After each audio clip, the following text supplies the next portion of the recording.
अस्सलाम वालेकुम dear viewers, मैं मुख्तार अब्बासी।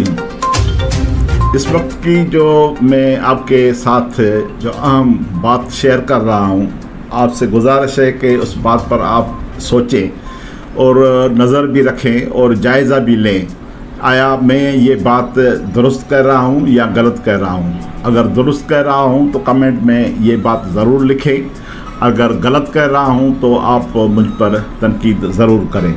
वो बात मैं आपसे ये कर रहा हूँ कि सिंध में और बलूचिस्तान में, पर ख़ासकर हम सिंध की बात कर रहे हैं क्योंकि हमारा जो वास्ता है वो सुबह सिंध से है।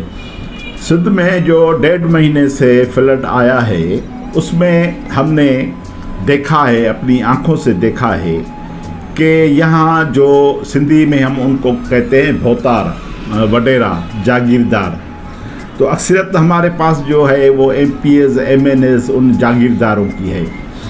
उनका कहीं भी हमें कोई भी कंट्रीब्यूशन नज़र नहीं आया है।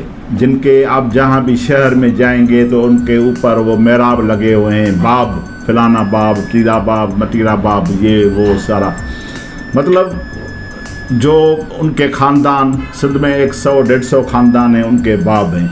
तो इस फ्लड में वो कहीं भी हमें फ़िलाए बहबूद वाले काम में नज़र नहीं आए। अगर वो कहाँ कोई रिलीफ कैंप पे चलाते, कोई सोशल काम करते, किसी गरीब के काम आते, किसी को खाना खिलाते, हमें अक्सरत में साबित ये नहीं हुआ है। मैंने तो कम से कम अपनी आँखों से कभी कहीं नहीं देखा है कि कोई वडेरा, कोई जागीरदार, कोई अरबपति खरबपति जो है जिसके नाम पर वो शहर हैं, तो उन्होंने वो सोशल कामों में बहुत सारे काम किए हों या किसी को खाना खिलाया हो या कोई किसी को, मुझे नज़र नहीं आया। वो चाहे हुकूमत के हों या चाहे अपोजिशन के हों, मुझे कहीं भी ऐसा कोई कहीं कोई 1%, 2% या 5% होंगे। बहरहाल अक्सरियत में ये जो भोतार हैं, ये जो वडेरे हैं, मुझे नज़र नहीं आए। मुझे कौन नज़र आया है ये मैं आज आपके साथ एक बात शेयर कर रहा हूँ। मुझे सिंध की सिविल सोसाइटी नज़र आ रही है, मुझे सिंध के वो सच्चे कारकुन नज़र आ रहे हैं, मुझे सिंध के वो जो आइडियालॉजिकल नज़रियाती कारकुन हैं, मुझे वो नज़र आ रहे हैं। मुझे कहीं कहीं तो इंडिविजुअली वो भी आदमी नज़र आ रहे हैं जिन्होंने अपने घर से एक खैरपुरनाथन शाह है, क्योंकि खैरपुरनाथन शाह सारी सिंध में ये वाहिद शहर है जो मुकम्मल डूब गया था। हम तो कहते हैं, अभी मैंने बिलावल साहब को भी वीडियो पैगाम में यही कहा है कि खैरपुरनाथन शाह डूबा नहीं, उसको डुबाया गया था।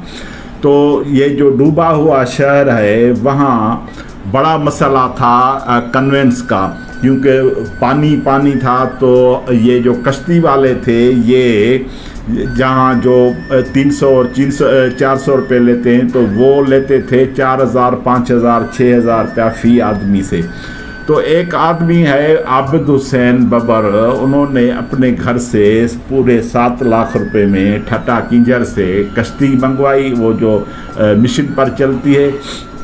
उस कश्ती में तेल भी उन्होंने अपना डाला, कहीं संगत साथ दोस्त वो सारों से फंड इकट्ठे किए, फिर वो कश्ती मुफ्त में चलाई और डेली जो है वो तकरीबन 400-500 आदमी को ले जाना, क्योंकि वो डिस्टेंस था ये तकरीबन 6-8 किलोमीटर का डिस्टेंस। 8 किलोमीटर के बाद जो है वो जोईबर आ जाता है, फिर रास्ता मिलता है आदमियों को कन्वेंस का।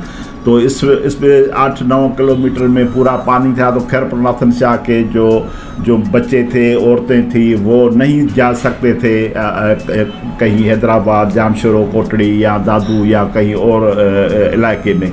तो वो सिर्फ वाहिद ज़रिया जो था वो कश्ती था। तो उन्होंने एक कश्ती ली और एक दूसरा लड़का है हमारा भी दोस्त है आसिफ शेख, उन्होंने मुख्तलफ उसी शहर में मुख्तलफ इलाकों में कैंपें कायम की और कंपनियों से जो है वो दवाएं, मेडिसन ले ली और डॉक्टरों को जो है वो मेडिसन वो दी। और बहुत सारे ऐसे लोग हैं, मिसलन हैदराबाद में है ये अवामी जमहूरी पार्टी का सदर है, वो उसका ताल्लुक खैरपुर नाथन शाह से है, सैयद लाल शाह, डॉक्टर लाल शाह। उन्होंने यहाँ हैदराबाद में जो लोग माइग्रेट तो नहीं, मतलब वो जो यहाँ आए केन शाह से, तो उनकी वो रिलीफ कैंप चलाई। ऐसे बहुत सारे लोग हैं, वो सारों के जो ताल्लुक हैं वो इस मिडिल क्लास के हैं, इस अपने जो कारकुन हैं, पॉलिटिकल कारकुन हैं, वो उनसे उनका ताल्लुक है। तो हमें कहीं भी ऐसा कोई वडेरा नज़र नहीं आए। तो अभी हमें सोचना पड़ेगा कि अब हमारा दोस्त कौन है। आया वडेरा हमारा दोस्त है या सिंध और भी है? मैं तो कहता हूँ कि एक सिंध वडेरों की है, लेकिन ये जो दूसरी सिंध है जो आपके काम में आती है, आपके साथ होती है, आपके जो होते हैं वो अपने जो तकलीफ दिन होते हैं उसमें आपके साथ होती है, वो ये सिंध है, वो ये मिडिल क्लास वाली सिंध है, वो ये जो पॉलिटिकल कारकुन है ये उनकी सिंध है, जो हम जैसे और बहुत सारे सिंध में ये ऐसे लोग हैं। तो आइए इस निज़ाम को तब्दील करें, इस समाज को तब्दील करें। ये जो भौतार है, भौतार हम सिंधी में कहते हैं, ये जो वडेरा है, ये जो जागीरदार फ्यूडलिज़म है, आइए इनके ख़िलाफ़ हम बगावत करें। ये जो फ्यूडलिज़म की पार्टियां हैं, जैसे पीपल्स पार्टी है, जैसे मुस्लिम लीग नवाज़ है, जैसे पीटीआई है, पीटीआई में भी ये वही फ्यूडल हैं, पीपल्स पार्टी में भी ये वही फ्यूडल हैं, और नवाज़ लीग में भी ये वही फ्यूडल है। तो इन पार्टीज़ जो हैं वो 70 साल 75 साल से ये पाकिस्तान पर हुक्मरानी करती आ रही हैं। कभी इधर का वडेरा, कभी उधर का वडेरा, कभी ए वडेरा, कभी बी वडेरा, कभी इस पार्टी में, कभी उस पार्टी में। तो आइए इस जो वडेरे क्लास हैं, इस जो फ्यूडल क्लास हैं, ये अवाम के अपने नहीं हैं, ये अवाम के बड़े दुश्मन हैं। इनके बीच में बहुत बड़ा कंट्रास्ट है अवाम के और इस क्लास में। तो आइए, अब आपने देखा है अपनी आंखों से कि आपको डुबोया गया और इन करप्शनों की वजह से वो खुद अरबपति बन गए और आवाम को आपको जो है वो कंगाल कर दिया। अभी जो इमदाद आ रही है पता नहीं वो भी कहाँ इमदाद गुम है। 150 जहाज़ आए हैं इमदाद के, वो पता नहीं किसको मिली है। और ये कहते हैं कि हम 70 अरब रुपए दे चुके हैं, पता नहीं वो 70 अरब किसको दिए हुए हैं।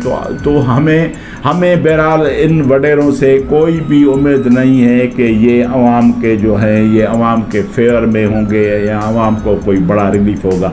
तो आइए ये थोड़ा सा ये खैरपुर नाथन शाह का आसिफ शेख है, उनकी भी बातें सुनते हैं, और आबिद हुसैन बबर जो है ये उनकी जो कश्ती है वो भी हम देखते हैं कि ऐसे आदमी भी हमारे सिंध में मौजूद हैं जो इस वडेर के निज़ाम में वो अपना फरीज़ा अंजाम दे रहे हैं, वो अपना किरदार अदा कर रहे हैं। आइए देखते हैं। देखिए, जब ज़िला दादू की तहसील खैरपुर नाथन शाह में सैलाब आया था तो मैंने देखा कि लोगों की मदद करने के लिए कोई तैयार नहीं था, इंतज़ामिया भी नहीं थी। तो मैंने सोचा क्यों ना इन लोगों के मदद के लिए कुछ किया जाए। फिर मैंने अपने एक दोस्त आबिद हुसैन बबर से बात की, फिर हमने बोट ली और लोगों को रेस्क्यू करना शुरू किया। करीब 1 महीने में हमने 2000 लोगों को रेस्क्यू किया और 60 से ज़ायद मेडिकल कैंप्स लगवाई मुख्तलिफ देहात में, जहाँ पर लोगों को दवाइयाँ मैसर नहीं थी, डॉक्टर मैसर नहीं थे, क्योंकि पानी बदबूदार हो चुका था और बीमारियों ने इनको जकड़ लिया था। मच्छरदानियाँ भी हमने उनको तकसीम की, राशन जो भी हमें तंजीमों से मिला वो भी हमने उनको तकसीम किया। हमने अपनी तरफ से भरपूर कोशिश की कि लोगों को ज़्यादा से ज़्यादा रिलीफ दिया जाए तब तक जब तक इंतज़ामिया इनके लिए कुछ करे। तो हमने अपने तौर पर जो कर सके हमने वो किया इन लोगों के लिए।